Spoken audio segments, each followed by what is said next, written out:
welcome to this edition of Self-Help segment of Bayou Time. I'm your host, Keith Weisheit, licensed clinical social worker. As you can see, Father Willie Todd is joining me. You can also probably tell that we are both from our homes, and we're going to talk about that process a little bit. Father, welcome to the program. I'm glad you're here. Oh, good to be here.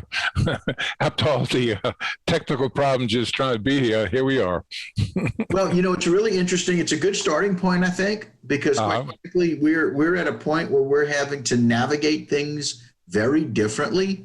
We're starting to experience these rises in COVID, and I think rises in stress. But let's you and I just talk a little bit about how the last 45 minutes have gone for us just trying to do this. Right, because I thought it was going to be easy to just click on the thing and zoom right in, but we had little problems just getting me on the station. So anyway, everything doesn't work perfect, but that's life. That's life. That's exactly right. And it's one of those things that we kind of have to deal with. And I think it's a good starting point for us to realize what we're dealing with this crisis again. It's one of those things that you and I, we talk about almost every week or every other week about the fact that we're still in the middle of a pandemic. But more importantly, we're in the middle of a pandemic that's creating a lot more stress, a lot more illness, a lot more death again.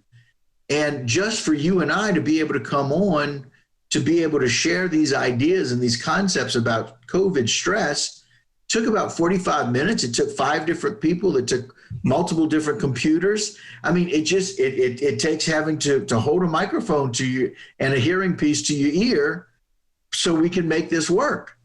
Right. Well, here we are. Right. Yeah. And, it's just one of those things where I just think it's important for people to realize that sometimes when there's something that we really want to achieve, we've got to work hard to get there. Right. And the only way to do it is to work together, to listen to each other, and to try to learn a new way to do things. That's right. This is our example of learning a new way to do things. Yeah. And I think we have to face also the reality of what's happening too. I mean, and sometimes our expectations are maybe up here and the reality is down here somewhere. And so, it's difficult for us to sometimes realize that we want everything to be over, but it's not over. And we have to go back and do some things we don't want to do. It's a shame, but I think it's the reality of life sometimes. Yeah. Yeah, and it's just, and I think sometimes when we feel like we've learned, I think we feel like we've gotten to a point where we know, I don't know if it's arrogance, if you will, or if it's sometimes just wanting to really be back to where we were. We're not there, and we've got to make some changes to figure out what to do and how to do it. Right. Yeah, I think the main thing we have to is face reality. Face reality, and I think that's one of our problems. I think through this whole coronavirus thing is that I don't think we face reality all the way. We have the highest amount of people killed, died because of the virus. Now we're not the biggest country in the world, and we have more vaccinations than anybody else, and yet we're still losing people, but we just don't have enough. We don't have everybody on the same page. Some people believe that it's not real and it's not that bad. And so they refuse to get vaccinated. And so we can't have herd immunity because, people won't get vaccinated. It's a shame. And so we're going backwards now because we don't have that many. Yeah, the interesting thing about what you're talking about is that the only thing that really seems to be changing is that COVID seems to be mutating, and we're not changing with it. And so it's one of those things that seems very interesting to me as we think about the stress that's involved. There is several mutations that have happened, and yet we've done exactly what you've said. We've maybe overthought what our reality was, or not even identified what the reality is, versus wanting to just be done with it. And we're having to make changes. And I think it's very difficult for people to embrace that. Oh, I think it's very difficult because I think a lot of people, because we kind of lowered the expectations are lower, the amount of things we had to do in terms of, wearing masks and so forth, and, the social distancing. Yeah, that everybody thinks, well, it's over. It's over. We're through. But just the opposite, it's not through. It's a question of that enough people, like you said, a new virus, the Delta variant came in, and it started almost all over again. And people don't want to face that, but we have to face it. And unless we face it, it's going to go on and on and on and on, because, we just look at other countries. Look at Japan right now, where the Olympics are. They don't have anybody in the stands. That's how bad it is over there. But we have the vaccinations. We should be able to wipe it out, but we can't. It's one of those things, Father. I got some information today that was a little disturbing. I kind of want to share it at large. I want to share it with you. And I want to kind of just talk about how we need to truly help people understand the impact and what's happening. We have a much bigger crisis than we thought we were going to at this point, where we have a lot of our ICUs, we have a lot of our hospital beds that are being filled with people with COVID. And in the state of Louisiana, and this is according to some information that we got from the Department of Homeland Security through our emergency preparedness director, that 97% of the people that are hospitalized in the state of Louisiana are people that are not vaccinated. Correct. Yes. No, it's very bad. And then people, there was a retreat, I think, that in Manresa that some local people went to, and they asked everybody were they vaccinated, and I guess some people shook their head yes, they wasn't. And what happened? It was a spreader, and not everybody, but a lot of people caught the virus because they lied about it. They said, well, it's nothing, And I think that's been the problem for a lot of times, is that people have been saying, well, it's not that bad, I'm not going to get vaccinated. I'm more worried about the vaccination than the virus. Well, we shouldn't be, we should worry about the virus, because that's the only way we're going to get vaccinated, because that's the only way we're going to continue to get rid of it. Yeah, and the variant seems to be one of those things. According to all the information that we're getting, it spreads faster. It is much more volatile, if you will, and right. It can make a bigger difference. And the people that it's impacting more than any is the younger population. We've got a number of younger people, and I mean the 18 to 30-year-old range, that are not vaccinated, that are really struggling. And I don't have the official numbers on those, but they say that that's the number and the group of people that's really being impacted by the most of late. Right. The other sad thing, too, is that like Terrebonne Parish is one of the worst. Because I think it's like 32%. Like the national average is almost 60%. So we're about half of what it should be, and in Louisiana, it's not too. The whole state's not too much better, That is correct. Terrebonne Parish is at the bottom, right? Of a state that is at the bottom of the list of all the states, right? And for me, the frustration is, and it's really one of the points you brought up earlier. I think it's a valid point. About the group at Manresa, some people that went, that said they were vaccinated, that really aren't, or just didn't say that they weren't. I think, a lie by omission is still a lie. Yeah, right. If they ask if you're vaccinated and you don't answer, right, you're not vaccinated, it makes a difference, because we're seeing that this Delta variant is really impacting and affecting those who are not vaccinated far more than those who are. And it's one of the things that they said. It's the credibility of all the vaccinations that are out there, that they're helpful. They'll work. Oh, yeah. Preventing you from getting very sick, and it's a way to prevent you from dying. And I got the information again from that director of emergency preparedness, about the fact that 93% of the people that are vaccinated, it's anticipated that if you got the virus, that it would not make you seriously ill or kill you.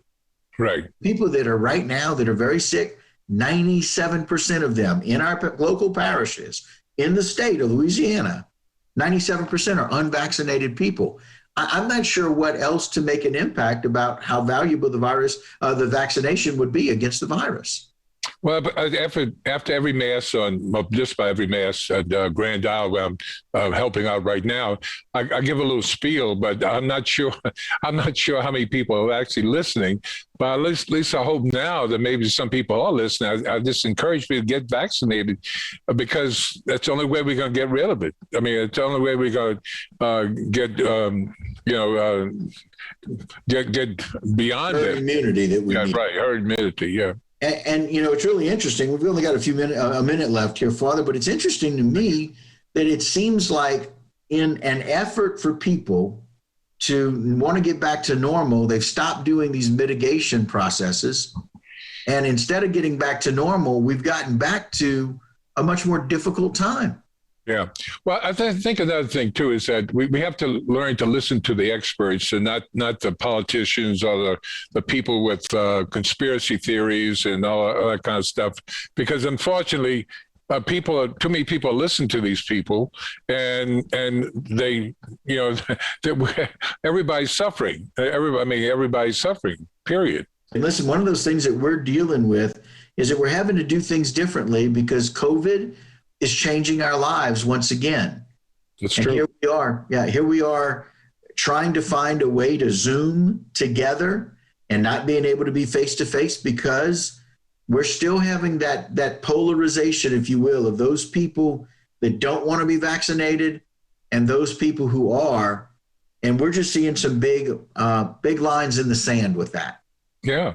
And people are catching it. I mean, that's the other thing, too, is that people all around are catching it. And then the other thing is the healthcare workers, too, because, I think the governor said last week they could use 6,000 healthcare workers in Louisiana, 6,000, because people are just worn out. I mean, they've been going, long hours every day, and then they worry about bringing it home to their families and all like that. So they're looking for something else, because they're just worn out, and it's a shame.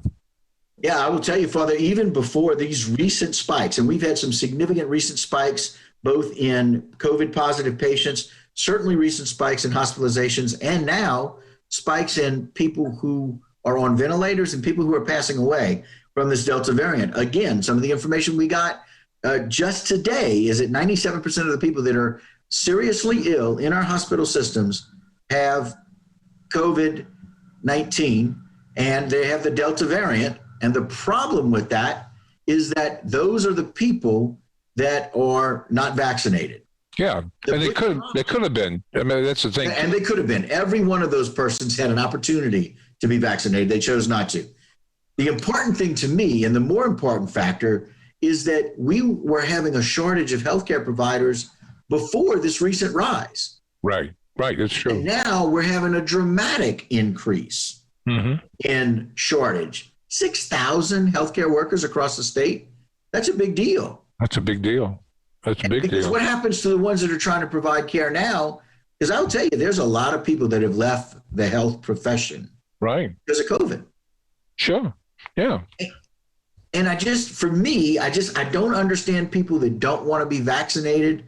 And I'm not one that has this lack of trust in what's being provided. I don't have a lack of trust or faith in what God provides for us. Because it's like any medicine to me, the great healer provides humans with information and education about how to help each other. Yeah. I don't know that we're embracing that.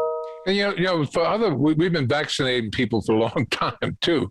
I mean, and if you go to another country, you got to get your series of vaccinations. You can't just go to the country and vaccinations. They say, what about the long term? Well, we don't know what the long term is. I mean, but we know right now that it helps.